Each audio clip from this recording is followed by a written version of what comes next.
প্রিয় দশম শ্রেণীর ছাত্রছাত্রীরা, আজকে আমি তোমাদের সাথে আলোচনা করব তোমাদের ইতিহাস বিষয়ের মাধ্যমিক প্রশ্নবিচিত্রা 2026-এর দ্বিতীয় পর্যায়ে মূল্যায়নের 4 স্কুলটা আলোচনা করছি। তোমরা ভালো করে দেখো। বিভাগ ক, 1857 খ্রিস্টাব্দে মহাবিদ্রোহকে ভারতের স্বাধীনতার প্রথম যুদ্ধ বলেছেন। খয়ের অপশান বিনয় দামোদর সাভারকর। বঙ্গভাষা প্রকাশিকা সভা প্রতিষ্ঠিত হয়েছিল। খয়ের অপশান 1836 খ্রিস্টাব্দে। আনন্দমঠ উপন্যাসটি রচনা করেন। গয়ের option Bankimchandra Chattopadhyay. India gazette পত্রিকার সম্পাদক ছিলেন যে বার্নার্ড মেসেনিক। খয়ের অপশান। বিশ্ববিদ্যালয়ের আইন 1904 খ্রিস্টাব্দে প্রণীত হয়। খয়ের option lord Curzon. Bengal technical ইনস্টিটিউশনের প্রথম অধ্যক্ষ ছিলেন। খয়ের অপশান প্রমথনাথ বসু। বিশ্বভারতী প্রতিষ্ঠিত হয়েছিল। খয়ের অপশান 1921 খ্রিস্টাব্দে।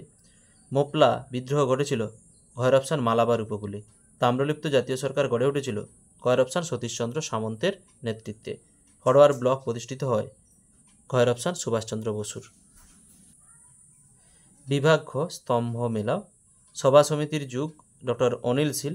Bengal gazette, James Augustus Hicky. AITUC, Narayan Malhar Joshi. Map পয়েন্টগুলো পরের ভিডিওতে আপলোড করব। বিভাগ গ, 3 দাগের পূর্ণমার্ক 2। জমিদারি সভা ও ভারত সভার মধ্যে দুটি পার্থক্য লেখো। সহায়িকা, রায়মাটির নতুন সহায়িকার 271 পৃষ্ঠায় তোমাদের দেখাচ্ছি। দেখো, এই যে এইখান থেকে এতটা অবধি লিখতে হবে। জাতীয় শিক্ষা পরিষদ প্রতিষ্ঠার কারণ কি ছিল? 339 পৃষ্ঠা সহায়িকার 103 দাগের প্রশ্নটা। এই কোশ্চেনটা লিখলেই হবে। এই উদ্দেশ্য বা কারণ, এখান থেকে এতটা অবধি লিখতে হবে। বাংলার মুদ্রণ শিল্পে চার্লস উইন্সকিলের কৃতিত্ব আলোচনা করো। 328 পৃষ্ঠা 23 দাগের প্রশ্নটা। এই যে এইখান থেকে এতটা অবধি তোমাদের লিখতে হবে। মিরাট ষড়যন্ত্র মামলা কি? সহায়িকা 404 পৃষ্ঠার 103 দাগের প্রশ্নটা। এইখান থেকে এতটা অবধি তোমাদের লিখতে হবে। পরের প্রশ্ন, ওয়ার্কস অ্যান্ড প্রেজেন্ট পার্টির 2 জন বাঙালি নেতার নাম লেখো। সহায়িকার 403 পৃষ্ঠায় 93 দাগের প্রশ্নটা।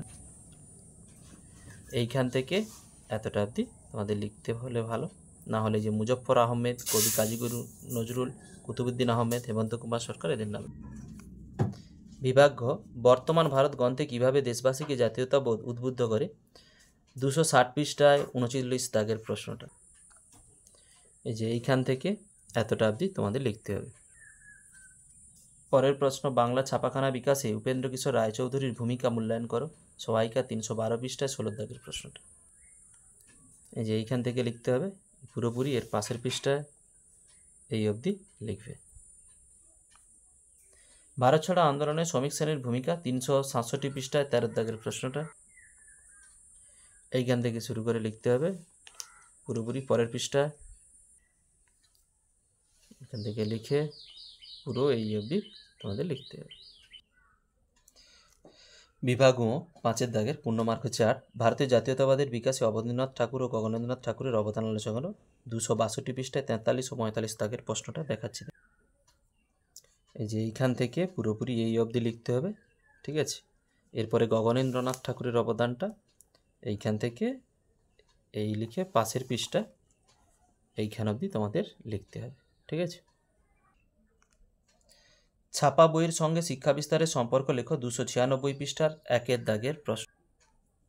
এইখান থেকে লিখতে হবে। এরপর এটা লিখতে হবে পাশের পৃষ্ঠায়।